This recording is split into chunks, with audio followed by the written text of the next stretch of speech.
ഇതാണ് എൻ്റെ ഡെലിവറി കഴിഞ്ഞ ലേബർ റൂം. ഖത്തറിലെ അൽവക്ര ഹോസ്പിറ്റലിലെ ലേബർ റൂമാണിത്. ഇവിടെ നമുക്ക് ലേബർ റൂമിലോട്ട് പോകുന്ന സമയത്ത് ഫോൺ കയ്യിൽ വെക്കാൻ പറ്റും.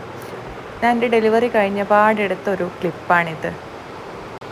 അതുപോലെ ലേബർ റൂമിൽ വന്നപാടെ ഇവർ നമ്മളതിൽ സോപ്പും മാറേണ്ട ഡ്രസ്സൊക്കെ തന്നിട്ട് കുളിച്ചിട്ട് വരാൻ പറയും. ആ കാണുന്നുണ്ടോ ആ ഡോർ, അതാണ് ബാത്റൂം. അതുകൊണ്ട് തന്നെ ഡെലിവറി കഴിഞ്ഞ പാടെ നമ്മൾ നല്ല ഫ്രഷ് ആയിട്ടിരിക്കും. അതുപോലെ ഡെലിവറി കഴിഞ്ഞിരിക്കുമ്പോൾ ഇവർ നമുക്ക് ഫുഡൊക്കെ കൊണ്ടുവരും കേട്ടോ. ഉച്ച ടൈം ആയതുകൊണ്ട് തന്നെ എനിക്ക് കിട്ടിയ ഫുഡ് ഇതാണ്. റൈസ്, ചിക്കൻ്റെ ഒരു ഡിഷ് ഉണ്ടായിരുന്നു, പിന്നെ കസ്കസ് സാലഡ്, ഒരു പഴം, വെള്ളം, ഇതൊക്കെയായിരുന്നു. പിന്നെ എടുത്ത് പറയേണ്ടത് സ്പൂണ് ഫോർക്കൊക്കെ കിട്ടിയത് പ്ലാസ്റ്റിക് ആയിരുന്നില്ല കേട്ടോ, എല്ലാം സ്റ്റീലിൻ്റെ ആയിരുന്നു. എല്ലാം നല്ല ക്വാളിറ്റി ഉള്ളായിരുന്നു. ഫുഡാണെങ്കിലും എല്ലാം ഹെൽത്തി ആയിരുന്നു. ഇതെനിക്ക് നൈറ്റ് കിട്ടിയ ഫുഡായിരുന്നു. ചിക്കൻ, ബ്രോക്കോളി, മാഷ്ഡ് പൊട്ടാറ്റോ, പിന്നെ ഒരു കോൺ സാലഡ്, ഒരു ജ്യൂസ്, പിന്നെ ഒരു ബോട്ടിൽ വെള്ളം. ഇത്രയായിരുന്നു കിട്ടിയിട്ടുണ്ടായിരുന്നത്. അൽവക്ര ഹോസ്പിറ്റൽ ആയതുകൊണ്ട് തന്നെ എനിക്ക് ഷെയറിങ് റൂമായിരുന്നു ഉണ്ടായിരുന്നത്. ഇതായിരുന്നു ആ റൂം. നൈറ്റ് ആയപ്പോൾ അങ്ങോട്ടേക്ക് മാറ്റി.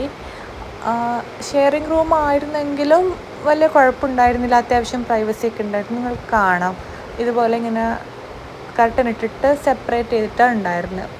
അതുപോലെ വേണമെങ്കിൽ ചേഞ്ച് ചെയ്യേണ്ട ഡ്രസ്സ്, നാപ്കിൻ, കുട്ടിയുടെ ഡയപ്പർ, ഇതൊക്കെ ഇവർ നമുക്ക് തരും കേട്ടോ.